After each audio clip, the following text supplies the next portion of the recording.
for this one. Okay, so this is a first lecture in electrical properties. So far we have seen that how do we fabricate a transistor?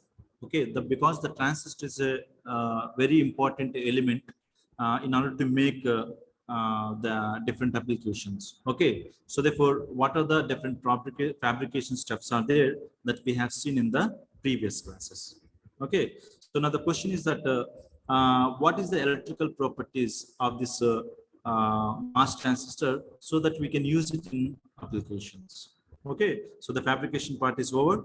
So now we enter into the characteristics of the mass transistor. So in the previous class we have already seen. Okay, mass transistor is a 4-terminal device. It is used for the switching purpose. Okay, so what is the construction of this transistor that we have seen, and the qualitative analysis also we have seen. That means that whenever we are applying some particular voltage or potential difference between the terminals, what will happen exactly, that information that we have seen. Now we want to quantify that particular phenomena by using the mathematical equation. As simple as that, we have to derive the current equations when it is in on, when it is in off. When it is in off, what kind of current equation? When it is in on, what kind of current equation? So that is required. So that is what we have to understand here. Right? Fine. So our main objective for this one is, okay, the main objective of this one is deriving the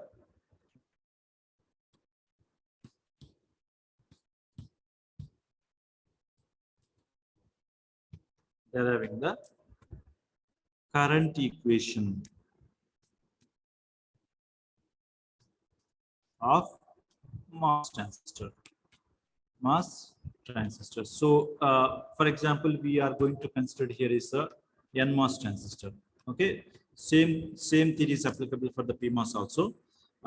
Let us write for the derivation for the NMOS transistor current equation. Okay, so let us recall that diagram again.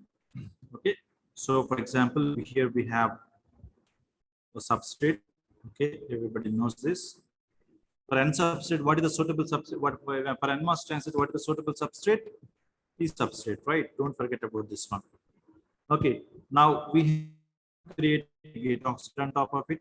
Okay, so we have to create a polysilicon on top of it. Fine, and there is a when there is a source here, when we have a drain here. Okay, so for the time being, I'm not going to consider for body also. Okay, let us consider the body also. What is there in it? Okay, so N plus. Okay, so the potentials are at this point is we have a gate. The voltage at gate at this terminal. So we considered the voltage at source. Here we are going to consider voltage at drain, and here we consider voltage at body. So body and both are at the same potential. So please remember that body and these are at the same potential. Why it is so? In order to avoid the body effect. Okay. So without affecting the threshold voltage of the transistor, the source and body must be at the same potential. Fine. Now, what is our requirement? Is that our requirement is that so whenever the carrier is moving from the source region to the drain region, okay, whenever the carrier is moving from source region to the drain region, how much amount of the current will flow? What is the current? How much amount of the current will flow? That's important. So when the electron is moving from source to the drain, what is the current direction? Please remember that the current direction must be in opposite direction. Okay. So please remember the current direction is opposite. So it is an electron. So nothing but it's an electron. When the electron is moving from source to drain, the current is moving from drain to source. So that is what our objective. That means that the carrier that is available in the channel is necessary to identify the current flowing in that one. Okay. So now for what is the current equation then? I can write the current equation. Okay. So I from drain to source is nothing but What is the current basic current equation? It is, since current equation in monkey, what is the current equation? I is equal to Q by T, right? Q by T. So this is the fundamental equation. So how much how much time the carriers will take to move from one place to another place will decide the current value. How many number of carriers will take some amount of the time to reach the destination. Okay, so what is the destination here actually? What is the path here actually we need to consider? The path is here, right? So the path is here. So this is actually the path is, right? So that means that the electron must be passed through the channel, right? So therefore, what we can say that the charges that are available in the channel, that's important. Okay, so therefore what I can write it here is that the charge that is available in the channel, or I can say that more specifically we can call it as induced charge, we can call it as, because by applying the gate potential only, these carriers from the substrate will be induced inside the at the surface of the silicon dioxide. Okay, therefore more specifically it is called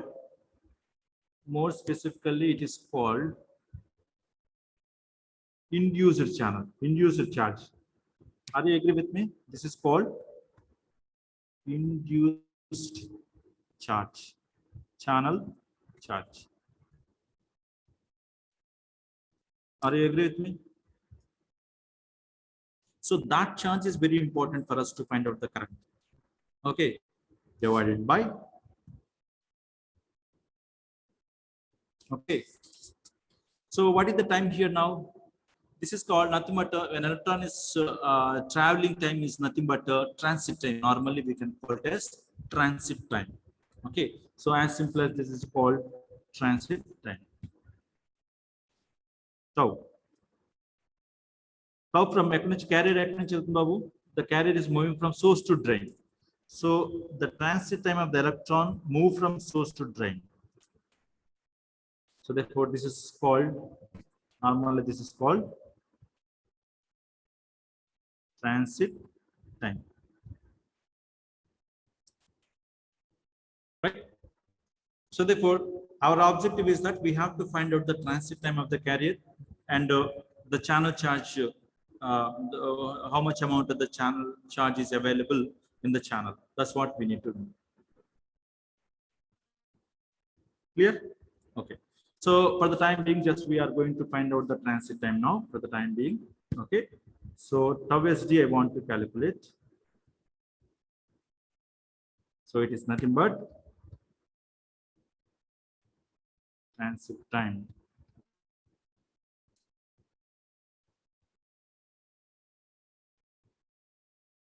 Okay.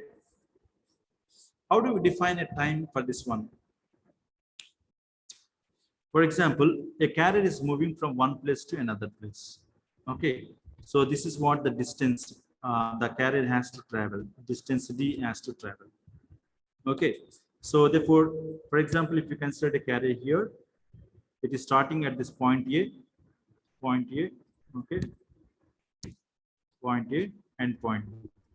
So the carrier is moving from point A to point B. It has to move. So what is the time taken by this one?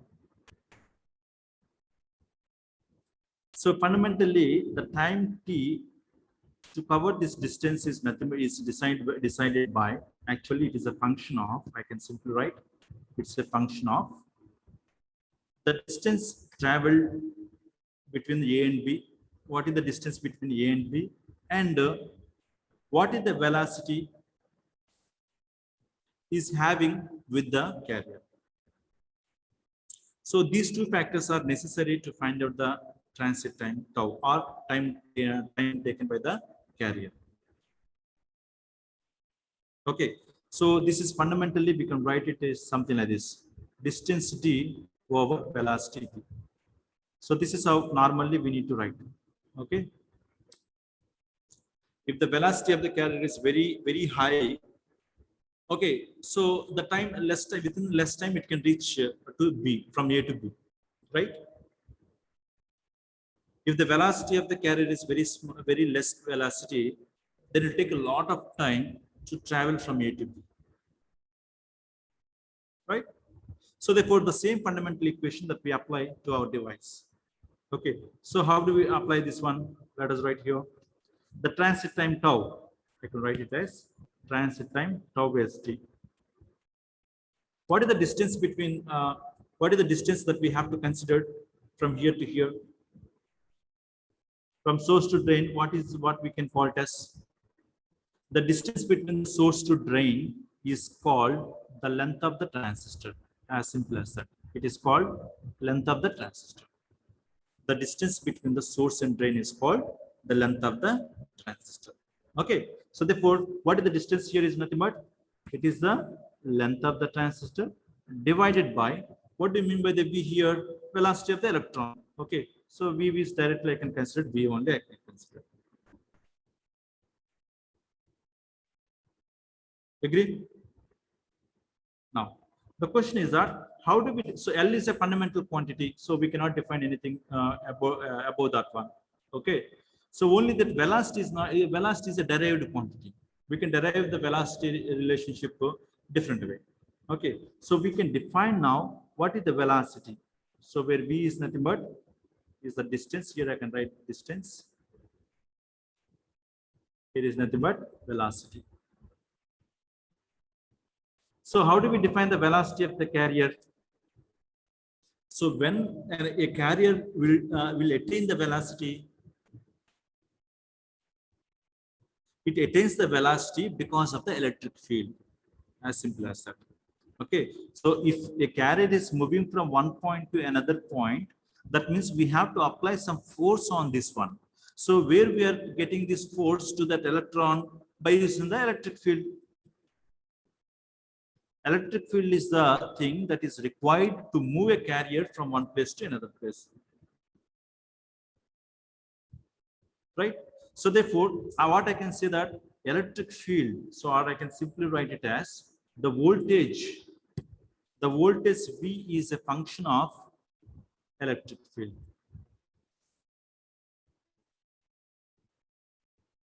Okay, it's a function of electric field.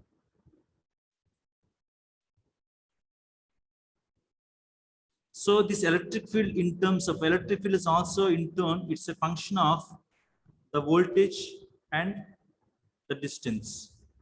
Both is depending upon.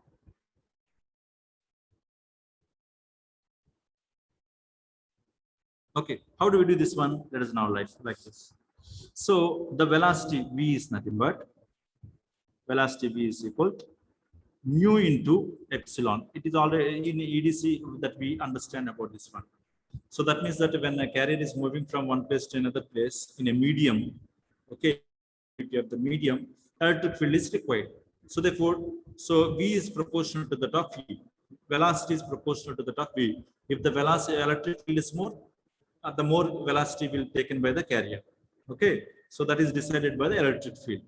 Where electric field is defined voltage divided by the distance how much it can travel. Okay, for example, the distance is very small. It is nothing but voltage. Here is a small v stands for voltage. Sorry, velocity. Capital V stands for voltage. Okay, so the voltage is proportional to that of the potential that we apply.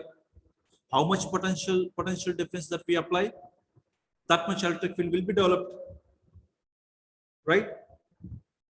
So how much voltage that we apply, that much potential. How much potential we apply, that much electric field will be developed in terms of the D also.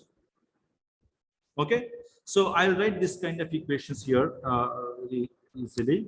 Okay, here is the mu I'm going to consider.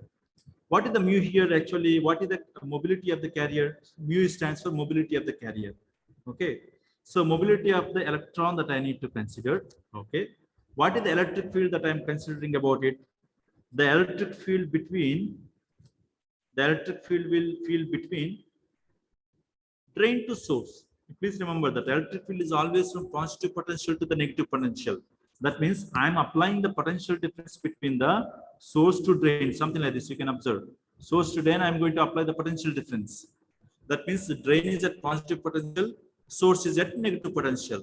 If the positive potential is applied at the gate, that means that the electric field is also directed towards the current direction only. Electric field is also moving in this direction only. Please remember that. That means the lateral electric field is required. A carrier move from source to drain. A lateral electric field is required. A carrier can move from source to drain. Okay. So in that sense, the drain to source voltage that I have to consider. So drain to source electric field that I need to consider. Now again, in terms of this one, what we can write it, mu n, I can write it here, fine. What is the EDS? The voltage that is responsible to create an electric field, that is called VDS, in a distance of length L. Okay, that is how we can define EDS. The distance between the drain and source is nothing but L, therefore I can define L here. So therefore, this is how I'm going to consider V here. So therefore, I know V here. So therefore, let me consider, let us give the equation numbers. Okay, this bear with me sometime. This is the equation number 1. Okay, this is equation number 2. Okay, this is equation number 3. Now substitute equation number 3 in equation number 2. What will happen? Now tau S d. Tau S d is equal to L is a fundamental quantity. L divided by V is a derived quantity. V is actually, here you can write it is mu n into VDS divided by L. So therefore, tau S d, how can write now like this?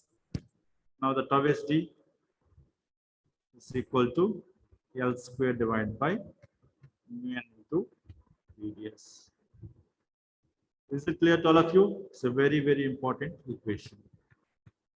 It's a very, very important equation. So what is the conclusion that we can draw at this point? So within, give me 1 minute time, I will complete it. So tau S d stands for the time taken by the carrier from source to drain, which is depending completely on VDS value. Which is completely depending upon VDS value. Therefore, I can write some notes here. Note from this expression, tau S d carrier time is directly proportional to the L square. Is the one equation that we can write it.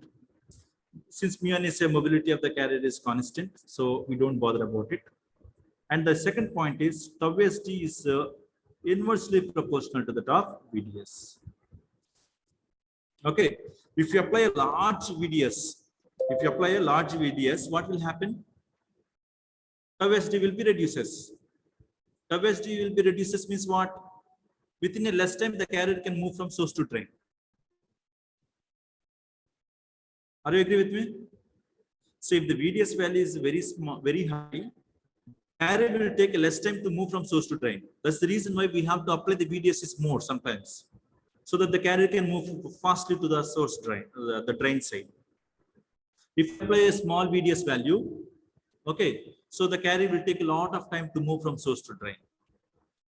That is one important aspect. So therefore, this is the one important aspect. Another one is for the device point of view. This is the terminal point of view that we talk about. The terminal point of view. For the device point of view, if the length of the device is very small, carrier will take a less time to move for that one. Right? So directly proper square of this one. So if the length is very high, transportation time is also very large. If the length is very small, transportation is very small. Transportation time is also very small. Transit time is also very small. There is the reason why people are trying to achieve as the length is as small as possible. If the length is as small as possible, carrier will take less time to reach from source to drain. When the carrier is moving from source to drain, there is less time, more amount of the current will be flowing. Because I is equal to Q by T. If the time taken by the carrier to move from source to drain is very small, okay, so therefore the current is very high. That's what we observe. So that's the reason why. So the terminal point of view that we have. So the device point of view, people we are trying to do this one.